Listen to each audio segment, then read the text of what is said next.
Hi guys, it's Tim from Advancing Car Technologies. Hope you're all well. So today we are in my smart 453 and it's a retrofit that's been on the cars for a while recently, which is to try and get the digital radio activated on the car. Now, I don't think that's going to be possible because my car doesn't have the right part number to say that it's got DAB installed in it. So we've had to think of it in a different way to be able to achieve this. So what we've done is we've actually installed a really cool product of ours called the Dension DAB+U, which we've been fitting a lot of recently in different models of cars, Audis, VWs, Fords, Porsches, A-classes, etc, etc, and here it is. So first off, I've got to say thanks to Dension for sending this one, because I spoke to them about it and they very kindly sent us, we've got them in stock anyway, but they sent us a demo unit so that we could test it and pop it into the thing without using our own stock, so thanks very much for that. So I'm going to go over the different parts of the installation, how it works and how it all comes. So the whole point of this kit is that the smart car or the TomTom nav system sees it as a USB stick, so that means you can retain all your factory controls and all that sort of stuff. Sorry, it's a bit messy, but I'm going to do it in different stages because I'm not doing a how-to video, because the way I wanted to do it is quite involved, and it would take too long to do a video and all that sort of stuff. So I'll go over how we install this, I'll go over how we do the antenna, where the antenna goes, and what we've done in terms of the wiring, so you can see where I've done it. So if you wanted to do it yourselves, you've got a general idea. So what we'll do is I'll quickly show you the antenna, then I'll show you how I've installed it on the TomTom nav system, and then I'll show you how it all works. Okay, so you can get an idea on the antenna we fitted for the DAB+U. This comes as part of the kit. A lot of sellers just don't sell it with the antenna, but we sell it with this special one that is amplified to be able to give you that better signal. So we stuck it on, as you can see. I'll try and zoom out so you get an overall sort of effect of how it looks. It's quite small in the grand scheme of things. So we removed the A pillar. You pull this out. There's a Torx bit behind there that you pull out, and then that just wiggles free, and then you cable tie all the wiring down there. You have to have a good chassis ground behind here, which is just the metal work.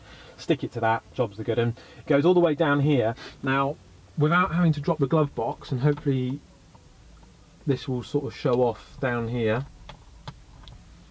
there's quite a lot of space behind here. So all you do is you just drop it down and it will basically come down here, and you'll have all your wiring down here, because what we're doing is we're going to come along here to the central console and then go into where the USB port is.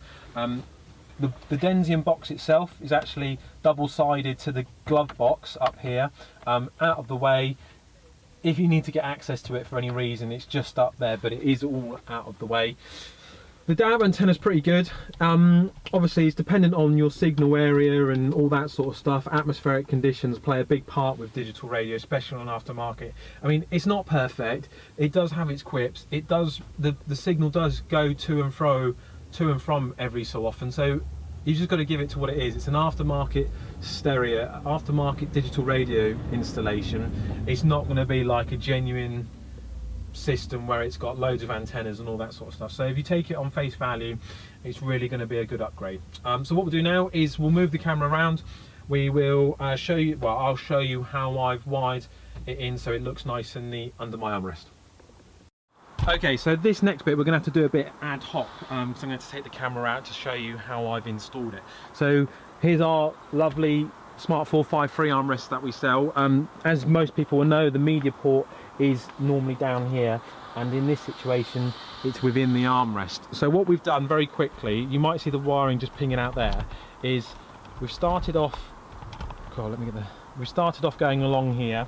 So the wiring has gone all behind here and it's been cable tied. It goes along here and then you just follow it through the center console, and it just really depends on how neat you want to be, and then you sort of bring it up into this area. So excuse me for the wobbliness, but hopefully you can see what I've done there. So that's the cable for the DAB+U hiding down there. Move that out of the way. Nice and neat. tucks in just through the corner and then goes down through the armrest. You might be able to see it just sort of pinging down there. That's the only way you're going to be able to get that cable into that armrest and making sure that it looks as nice and neat as possible. And I'm sure you'll agree how it's done is very nice and neat. We're not losing any space in the armrest itself. Looks very good, nice, neat and tidy. And if you want to disconnect it and put your own USB stick in it, you can just hide like that or cross like that, and then to plug it back in, done, easy. So now you've seen how I've done the installation, or how one of my engineers did the installation. I'm going to just quickly show you how it all looks on the TomTom nav screen. Okay, so I've shown you how the antennas fitted to the car. I've shown you how I've done the old installation under my armrest, so you can get a real good feel of how that all looks. So first and foremost, we go into here. I'll turn the sound up a little bit. Can't have it too loud. So at the moment it's not reset, but it's gone to its main channel, its main track, which just tells you a bit about the DAB+U. There's no artwork, unfortunately. I am talking to Dension about how we can make this happen, but that's something in the pipeline for the time being. So the way we get access to the track listings is current playlist. When you first install your Dension DAB+U, you have to play the scan. You basically click the scan, it says it's scanning, and then you then get all of your lists of all your tracks.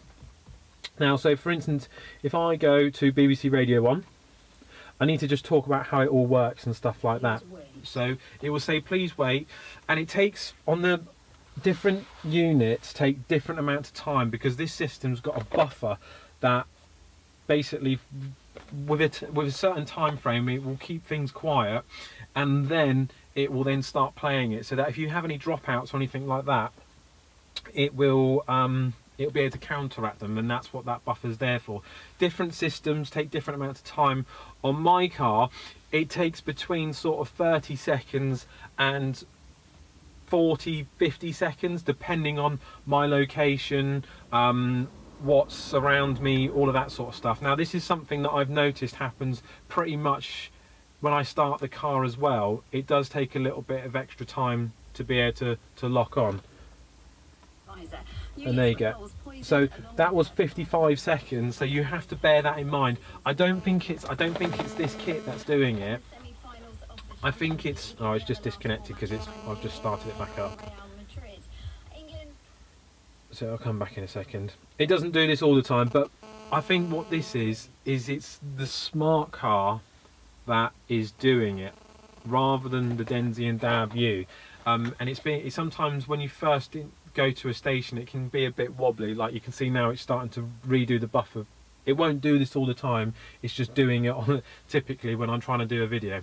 So as I said, takes a certain amount of time to buffer, and there are a few sort of not drawbacks, but a few things that I've noticed with using it myself. When you scan it the first time, or go onto a new and you haven't used the car for a while, it can do that thing where it disconnects and reconnects. But again, I'm pretty sure that's the smart card doing that rather than the Dension DAB, because this is perfect in loads of other vehicles. It just seems to be a bit wobbly on here. So we've gone over the buffer. I'll go to a DAB station, so you know. We all know that One Extra is a digital radio station. Please wait. The antenna is an amplified antenna, so that basically means we're giving it an ignition source so that it can have power to it rather than just being a passive one. So in theory, that means that it should be, the signal quality is a lot better. Overall, I'm pretty happy with how it all works and looks, because it's giving me, see look, 25 seconds on that one.